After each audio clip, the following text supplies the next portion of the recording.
Hello, welcome back to On the Daily. In this episode, we're going to talk about the law of reflection, which is another one of our universal laws. And we are going to use it in terms of, I'm going to show you how the law of reflection is happening right now in front of our eyes, because obviously we are going through very tumultuous, volatile times. And I am going to show you in practical application how the law of reflection is showing up for us. So, if you liked last week's episode about the law of polarity and how that shows up in your life, you're really going to love this episode. So, keep on listening. Hey, friend. Welcome to On the Daily. I'm your host, Danielle McCleary, and I am a quantum business coach. I'm the host of this podcast. I'm a multi-six-figure entrepreneur, co-founder and president of Hype You Media, and CEO of Danielle on the Daily Coaching. What I'm really interested in is helping you live a life and have a business that is a full body yes. So through all of my education and all of my experience, I'm bringing you 2 episodes a week where I will guide you and give you the tools necessary to scale a massive, sustainable, and sexy business using your intuition, wealth energetics, and human design. What we can call it is business biohacking. So if you're down for that, then I say let's frickin' go. I'm so glad you're here. This Thursday, I am a keynote speaker. It's my very first keynote address. I have done speaking opportunities in the past, but I've never actually been given the opportunity to do a keynote. And this Thursday, I am doing my first one. I have been asked to be the keynote for the Prosper Network Summit, which is a collection of over 30 speakers in all areas of business. And the mission of the Prosper Network is to bring more reciprocity, generosity, kindness, and expansion to business and to the way that we interact with each other as entrepreneurs and CEOs. And so you can expect to hear from some really, really incredible speakers like the CEO and founder of Mighty Networks, a lot of SEO experts, a lot of social media experts. I am going to be discussing human design and building a business with a calm central nervous system. And the best part about it is this entire summit is free. So it's 3 days long and it starts today. And you can literally get access for free to every single speaker, which is absolutely bananas. So I put the link to register in the show notes. And so if you have not registered, I highly suggest you do. Because you're not going to want to miss this. And if you are an entrepreneur, you have a business, then this is the kind of stuff that you really need to be participating in, because there's nothing like hearing from people who have done what you're doing and have gone where you're going. And I just think it's going to be a really powerful summit. So come join us for free. And I will see you on Thursday for my keynote speech. Okay, so let's talk about the law of reflection first, and then I'm going to talk about some astrology things. So, what the law of reflection states is that our external world mirrors our internal state. So, this means that what we experience in our surroundings will affect or reflects, and then obviously will affect our inner thoughts, our beliefs, our emotions. And this is really important because currently we are obviously going through some pretty volatile times politically, as well as, volatile times happening in the Middle East. There's a lot of volatility happening in our world right now. And also, the sun is now square Chiron, and anything that is square, so any sort of square aspect in astrology usually means that there's going to be some difficulties because of that square. So because it basically what it means, if two aspects in astrology are square each other, they are opposite each other. And the sun, which represents our core self, and Chiron, which represents the wounded healer, when they are opposite each other, you're going to expect a lot of wounds to be exposed, a lot of things to come to the surface. So now you can see where I'm going with this. So right now we have both. We have Sun squaring Chiron, And obviously the law of reflection is present all the time because it's universal law. It's never not there. And whatever your external reality is what is reflected in your internal reality. And so I think that, this is usually, one of the biggest wounds I think of the collective is our inability to trust ourselves. It's our inability to look within and trust our own intuition. That is a big wound, because what that does is it forces us to look outside of ourselves all the time. It forces us to ask others for the answers. It forces us to really lose our own sovereignty, I think, when it comes to really believing in what we believe in. And, this has been displayed a lot. This is displayed in politics all the time. It's displayed in religion all the time. It's when we get into such a fear state that our ability to ration, our ability to use our logical mind, our ability to find our own moral compass is shaky. That foundation is really shaky and rocky. And so when the sun squares Chiron, all of a sudden those wounds are like so exposed, right? And all of a sudden, all those wounds that you've been able to kind of like hide by like standing behind your favorite political party, or standing behind your favorite pastor at church, or standing behind your favorite friend who always is the one to speak up. A lot of that, it becomes kind of impossible because your wounds are now exposed when the sun squares Chiron. And depending on where you have Chiron in your chart, my Chiron is in Gemini in the 8th house. So this is like secrets, this is partnerships, contracts, all those things. So it's really easy for me if I'm not tapped into my own intuition, if I am not tapped into myself, if I am not really clear on who I am and where I'm going, then it becomes very easy for me when the sun squares Chiron to expose all of those wounds I have that I've been working on healing around, like partnership and trust and secrets and all these things, right? So you just have to think about where Chiron is in your chart, but then also just on a collective frequency, when the sun is squaring Chiron, a lot of these wounds are being exposed. And when wounds are exposed, they hurt. And when you're in pain, you freak out. And so it makes sense that right now, especially given what happened, with Trump this weekend, and, now the backlash from that, and just the two political parties going back and forth and pointing fingers and blame, and we've gotten to this point where we've gotten so gaslit, by the way, like we've gotten so gaslit by the media and by our leaders that we actually are arguing. We can't even decide if it actually happened. Like, that's how gaslit we've been. Like, we can't even look at it really doesn't matter like who or what or whose fault it is. And we see the same thing happening in the Middle East between Palestine and Gaza. Like, we can't even agree on what's real and what's not because of the gaslighting.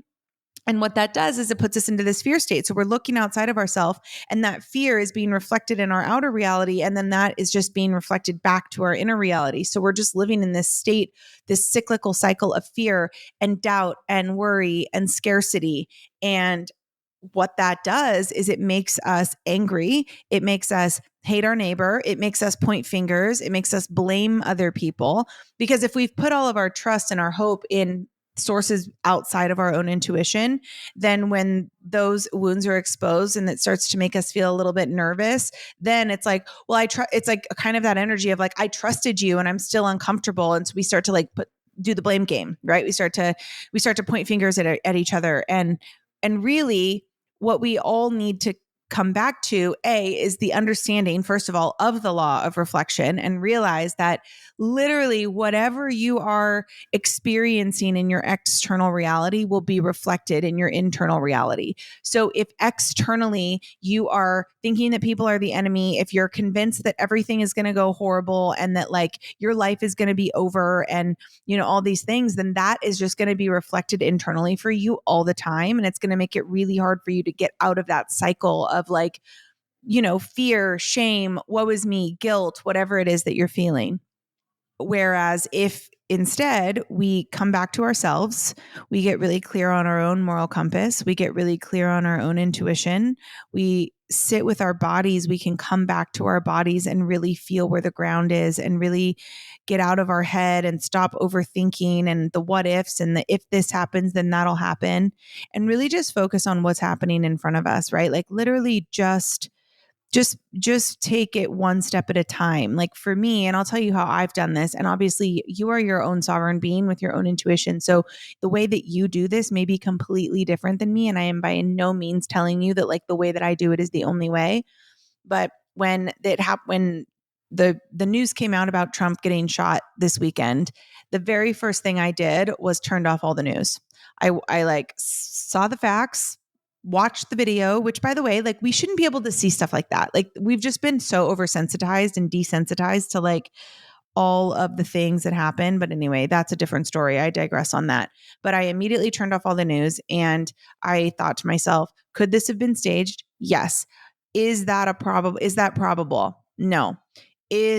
Does this mean that people are going to get a lot more scared? Yes. Does this mean that political turmoil and political volatility is going to go up?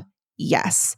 Okay, great. Is it ever okay that anybody, regardless on what side they're on, get shot doing their jobs? Because at the end of the day, Trump doing a political rally, that's his job. Whether we like him or hate him, right? Whether we love him or hate him, whether we agree with him or disagree with him, that's his job.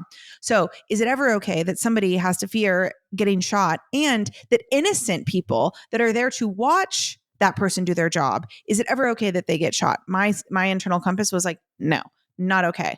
Regardless, I did the same thing with my brain, my logic, and the way that I react to everything that happens in Palestine and Gaza is the same thing. I go, it doesn't really matter whose fault it is. It's never okay, A, that people fear for their life, and that B, people lose their lives just for existing. To me, my moral compass says that is never okay.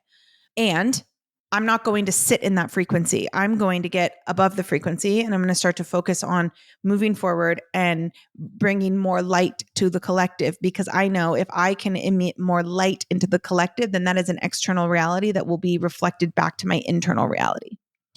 Stay with me. Stay with me.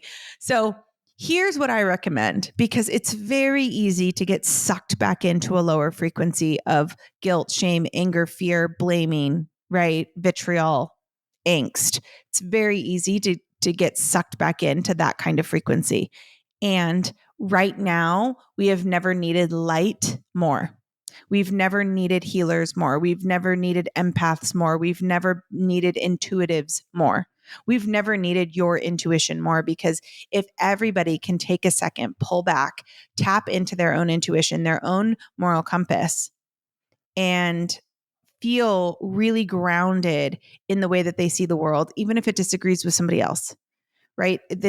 We see a lot of this where people will, you can tell, for me, I can always tell when someone's foundation is super shaky if all they do is preach about how everyone needs to agree with their viewpoint.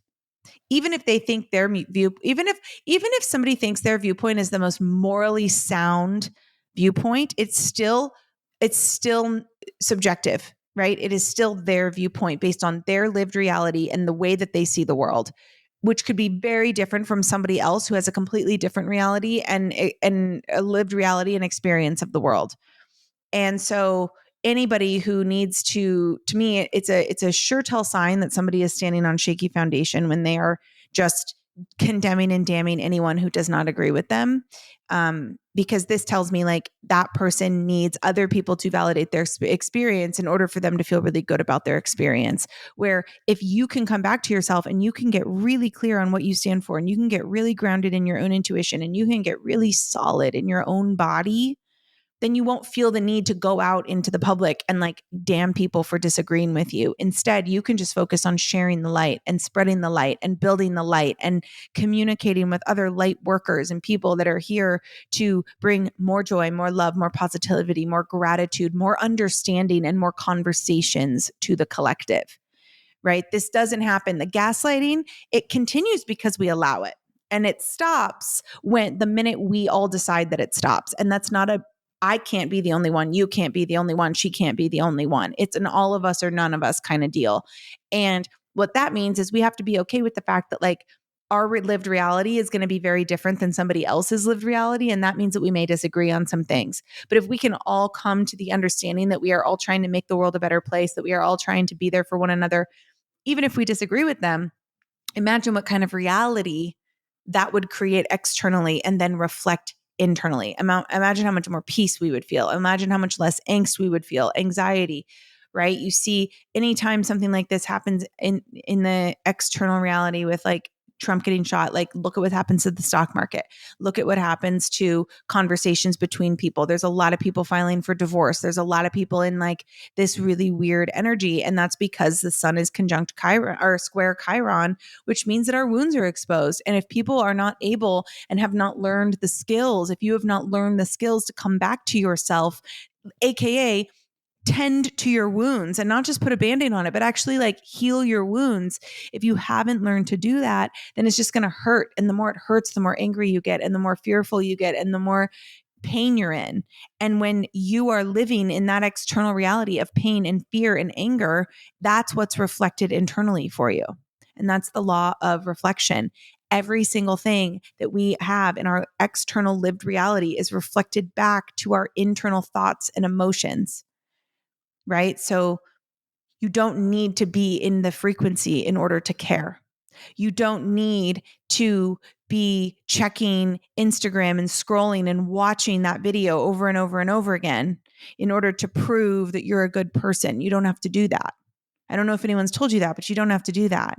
You need to come back to yourself and you need to create as much peace and as much freedom and as much love and as much light and as much gratitude for yourself so that that can be reflected internally. Because if we talk about the law of vibration, your frequency, it's the vibe attracts your tribe statement. Like your frequency will attract things that are an energetic match for your frequency. So the higher your frequency goes, the better you're going to feel. And therefore, the better everyone else is going to feel around you, which is why I say this is not a one of us thing. This is an all of us thing. So that might have been a lot.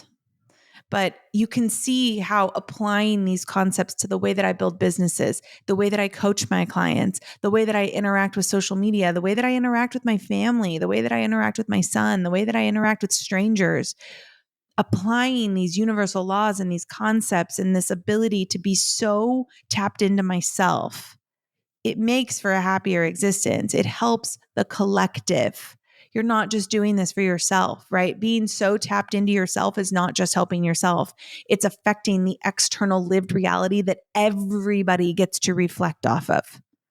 When one of us raises our frequency, we are opening the door and giving permission and a runway for somebody else to do the same. Okay, my friends, I love you.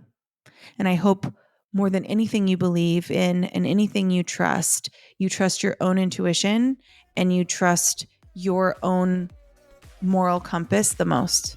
I hope those two things are at the top of the list. I'll be back next week with another episode. I love you.